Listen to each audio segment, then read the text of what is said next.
Assalamualaikum warahmatullahi wabarakatuh. Halo semuanya.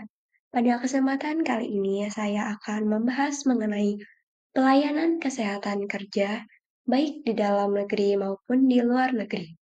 Namun sebelum itu, perkenalkan nama saya Ani Widiasih dari kelas MBIFC 2024 dengan NIM A01324055. Baik, langsung saja kita masuk ke pembahasan. Adapun yang akan saya bahas yaitu pengertian, tujuan, prosedur pelaksanaan, dan yang terakhir yaitu kesimpulan. Yang pertama yaitu pelayanan kesehatan kerja yang ada dalam negeri. Di Indonesia ini, pemerintah menetapkan program yang bernama Posyandu Lansia. Apa sih program Posyandu Lansia itu? Posyandu Lansia adalah pos pelayanan terpadu untuk masyarakat usia lanjut di suatu wilayah tertentu yang sudah disepakati dan digerakkan oleh masyarakat, di mana mereka bisa mendapatkan pelayanan kesehatan. Tujuan dari program Posyandu Lansia itu yang pertama, meningkatkan jangkauan pelaksanaan pelayanan kesehatan yang sesuai dengan kebutuhan para lanjut usia. Yang kedua, meningkatkan mutu dan derajat kesehatan lansia. Yang ketiga, meningkatkan kemampuan lansia untuk mengetahui kondisi tubuhnya dan melakukan pencegahan apabila terdapat gejala penyakit.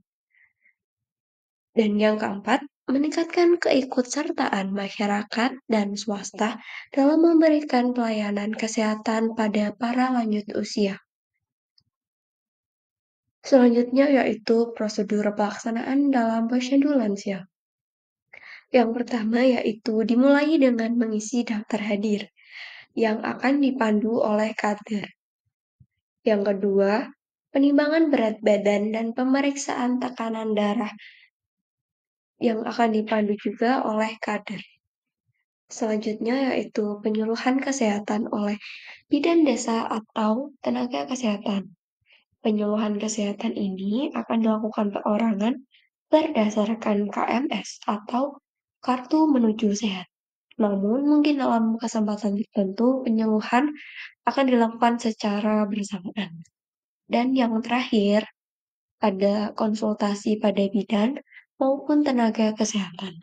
Nah, di sini para lansia akan diberi pelayanan oleh petugas dari puskesmas atau bidan desa, meliputi pemeriksaan dan juga pengobatan ringan. Selanjutnya yaitu pelayanan kesehatan kerja yang ada di luar negeri, yaitu negara Prancis. Ada program yang bernama ASPA atau Allocation de Solidarité Personnalisée. Dalam bahasa Indonesia bisa diterjemahkan, yaitu tunjangan solidaritas untuk lansia. Adalah sebuah program pensiun yang diterapkan di negara Prancis untuk lansia yang memiliki penghasilan yang rendah, baik mantan karyawan maupun bukan. Tujuan dari program ASPA ini adalah untuk membantu orang lanjut usia dalam mendapatkan dukungan sosial dan kesehatan. Selanjutnya, untuk memberikan dukungan finansial kepada orang lanjut usia yang memiliki sumber daya terbatas. Selanjutnya yaitu prosedur pelaksanaan ASPA. Yang pertama yaitu uji kelayakan penerima.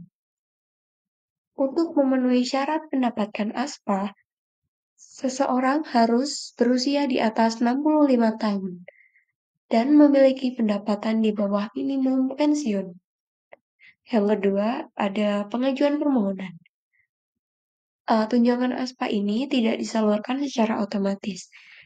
Jadi, calon penerima itu harus mengajukan permohonan ASPA melalui Badan Dana Pensiun atau melalui situs resmi seperti Ameli. Dalam pengajuan ini, calon penerima harus melampirkan dokumen yang dapat membuktikan identitas dan juga pendapatan.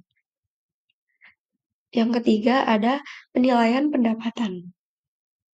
Badan dana pensiun akan menilai pendapatan untuk menentukan kelayakan dan jumlah bantuan yang akan diberikan.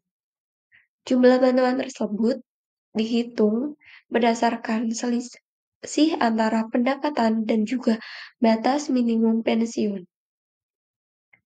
Yang keempat, ada pembayaran. Apabila disetujui, maka ASPA akan dibayarkan setiap bulan dengan jumlah yang sudah disesuaikan. Dan yang terakhir, ada pengawasan. Penerima ASPA harus melaporkan situasi keuangan mereka, karena hal ini dapat mempengaruhi kelayakan dan juga jumlah bantuan yang mereka terima. Apabila penerima ASPA meninggal dunia, dana yang dibayarkan dapat diambil oleh badan dana pensiun atau badan dana pensiun ini memiliki hak untuk mengambil tunjangan yang sudah diberikan apabila aset bersih mereka melebihi ambang batas tertentu. Dari pembahasan-pembahasan di depan, dapat kita simpulkan bahwa kedua program tersebut sama-sama memiliki tujuan untuk meningkatkan kesejahteraan bagi para lansia. Hanya saja fokusnya yang berbeda. Posyandu lansia bergerak di segi kesehatan, sedangkan ASPA di segi finansial. Selanjutnya, kedua program tersebut akan saling melengkapi apabila diterapkan secara bersamaan dan menunjukkan bahwa kesejahteraan lansia membutuhkan pendekatan yang mencakup aspek kesehatan dan juga sosial ekonomi. Baik, mungkin itu saja yang dapat saya sampaikan. Kurang lebihnya mohon maaf. Terima kasih. Wassalamualaikum warahmatullahi wabarakatuh.